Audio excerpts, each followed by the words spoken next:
Hey guys, today we're going to talk about Deviance, which is one of my absolute favorite chapters. Um, when it comes to Deviance, there's a whole lot, but I'm just going to try and go over like the most important things, which means I'll probably try to go over most of it. But what is Deviance? Well, but it's just violating social norms. It's like anytime you've broken a social norm, you've been deviant. Now, a long time ago, deviant used to have a much more negative connotation attached to it. Like if somebody was deviant, they were just basically evil. They were just a bad person. Whereas now, it's just means you're breaking a social norm of some kind. Um,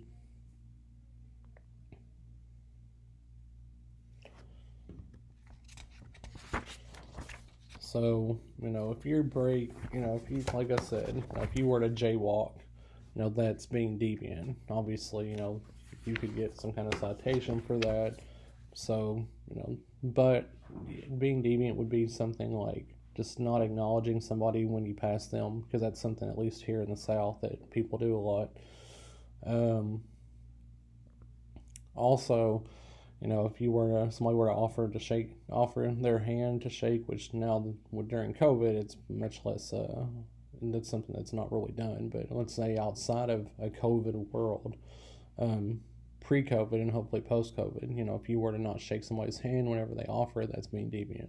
So again, it's not a terrible thing. It's not usually going to come with any kind of severe consequences. Whereas crime is a different story.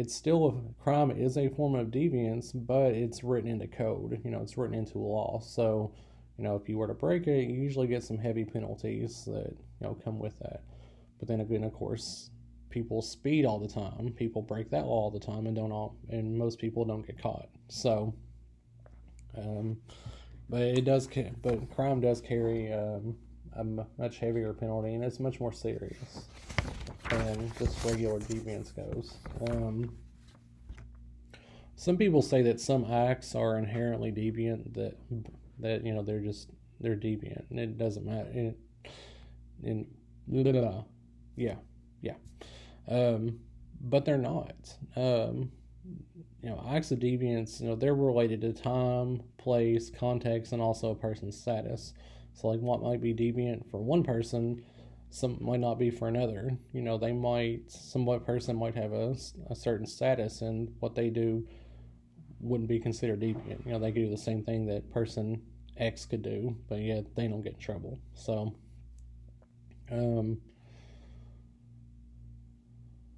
the next thing I want to do is talk about some theories of deviance.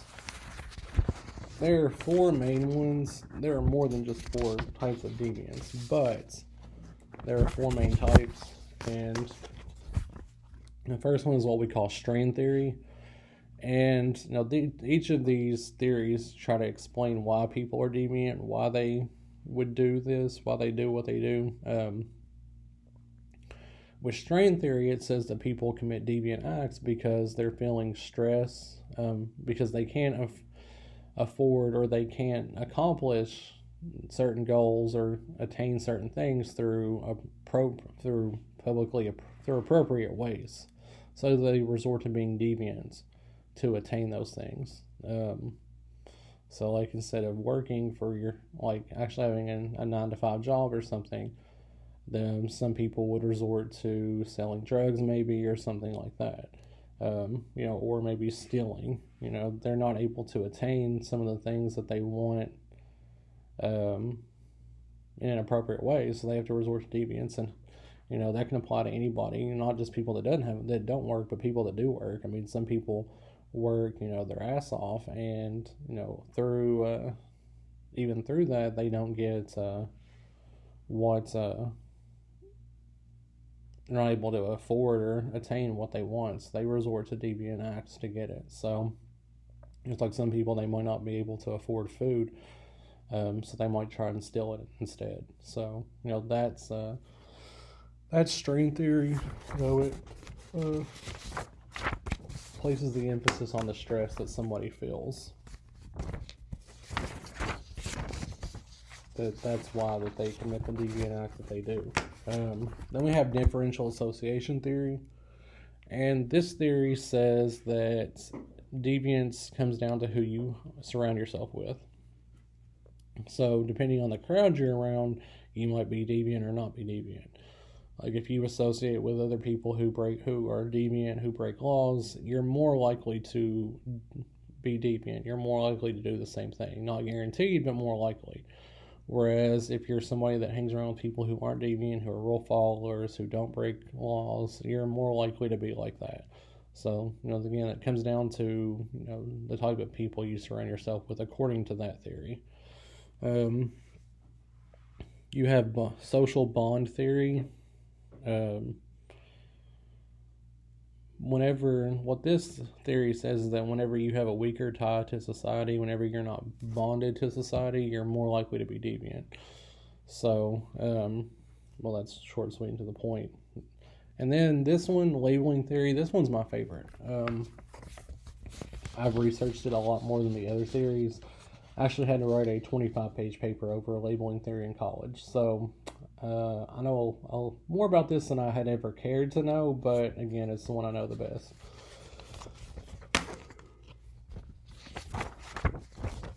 But with labeling theory, what it says is that the act itself isn't deviant. The person itself initially isn't deviant, but it's how people react to it. So, like, you could do something, and people would then label the act deviant and label you as deviant. So, like, I always use an example of, like, a bully. There might be a kid who might pick on somebody one time. Are they going to be called a bully? Most likely, no. If it's just a one-off, then you're most likely not going to be called. That kid won't be called a bully. But if the kid does it a second time, or the third time, fourth time, then they're probably going to be labeled as a bully. So it's people's reaction to what you do, and they give you that label. So, like, you're not just automatically assuming a label, it's given to you. So, like, you've got primary and secondary deviance. Primary is the initial act of rule breaking. So, like I said, if some kid picks on another kid just one time, that's primary deviance. They're probably not going to get called a bully or, given a bad reputation if it's just that one time. But we have secondary deviance, and that's when somebody's been labeled as deviant after they've committed a second act of that deviance. So like I said before, if that kid were to go and pick on maybe that same person or even somebody else a second time and maybe a third time, then they would be labeled as a bully. And at that point, they would probably internalize and say, okay, I am a bully. I am going to pick on people, and they might not have thought of themselves as a bully before that, but because somebody's labeled them as such, then they might take on that mindset and say, okay, yeah, I'm a bully, and start doing that much more frequently. So, secondary deviance is where you would attain the label. Primary deviance, like I said, if it's just a one-off, probably not going to be labeled as deviant. Unless it's something like murder or something, then yeah, one act would do it.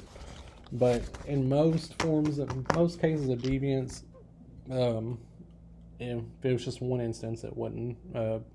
You wouldn't assess the label. But some things like murder, definitely. I want to talk about different types of crime. There are a lot of different types. There's street crime, and that's just a general term for any crime that takes place in a public setting. So whether it's on the street or whether it's in some kind of a store, that would be labeled street crime. But within that, there's violent crime and property crime. And violent crime consists of the actions like rape, murder, assault, burglary, that type of thing. It involves threat or force against other people. So that's violent crime. Property crime is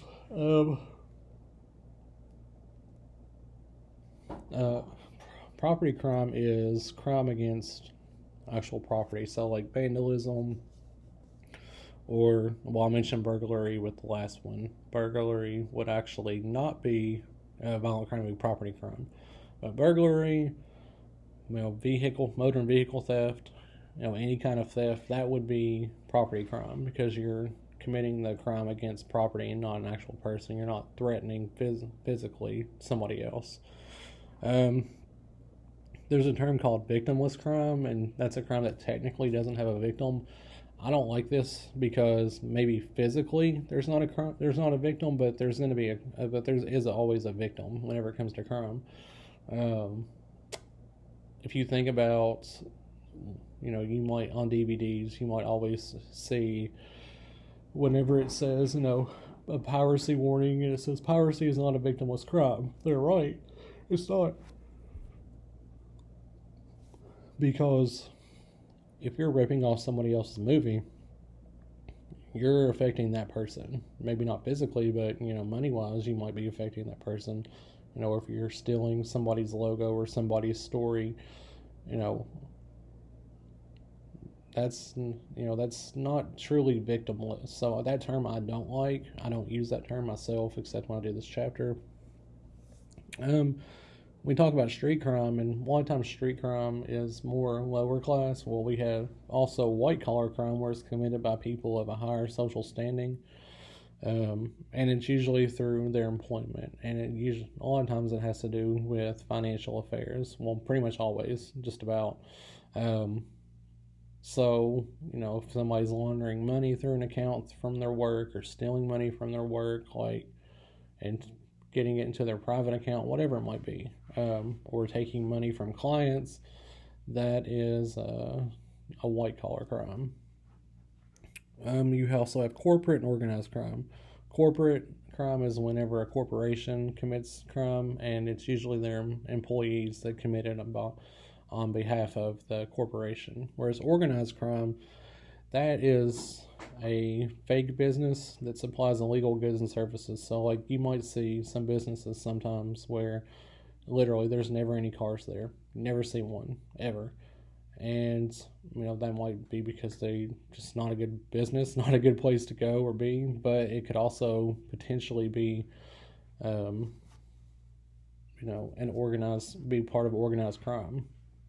They could be, using the place as a shell business, use it as a place to, trade drugs, or maybe to human traffic or something like that. We also have hate crime, and with hate crime, that involves some type of prejudice, whether it be somebody's race, somebody's sexual orientation, something like that. And when it comes to hate crimes, it's mostly directed at, mostly racial. It's mostly directed at people, of color. So that's one fact about hate crime. And the other, a fact about hate crime is the fact that it's usually property directed. You would think it'd be more person directed, and it definitely is at times, but more often than not, it's property directed. There might be some kind of vandalism, somebody's spray painting some kind of message, some kind of offensive term about somebody of another race or ethnic group on something, or you might steal somebody's property or damage it. So that's that's hate. Those are the most often things seen whenever it comes to hate crime. And I'm going to go ahead and stop this. I've just got a few more things, so I will continue that in the next video.